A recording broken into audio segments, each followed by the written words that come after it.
মেহেরপুরের ধলা সীমান্ত দিয়ে ৩ জন ও গাজীপুর সীমান্তে আরও ২ জনকে পুশিনের চেষ্টা করেছে ভারত।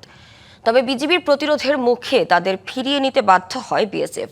স্থানীয়রা জানান, রাতের কোনো এক সময় কাঁটাতারের গেট পার করে ৩ জনকে বাংলাদেশ অভিমুখে পাঠায় বিএসএফ। তবে স্থানীয় গ্রামবাসী ও বিজিবির কঠোর বাধার মুখে তারা নো ম্যানস ল্যান্ডে অবস্থান করে।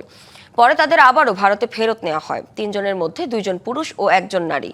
এদিকে শেওড়াপাড়া ও গাজীপুর সীমান্তের মাঝামাঝি এলাকায় আরও ২ জনকে পুশিনের জন্য রাখা হয়েছিল। স্থানীয়রা তাদের দেখতে পেলে সেখান থেকে তাদের সরিয়ে নেওয়া হয়।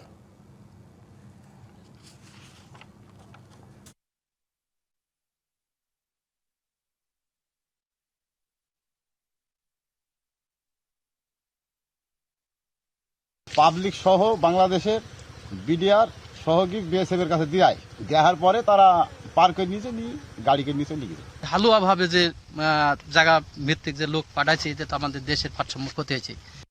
নগদ নিয়ে এলো হার না মানা হার অফার। সর্বনিম্ন ১০,০০০ টাকা রেমিটেন্স নগদে পাঠালে থাকছে স্বর্ণের হার জেতার সুযোগ।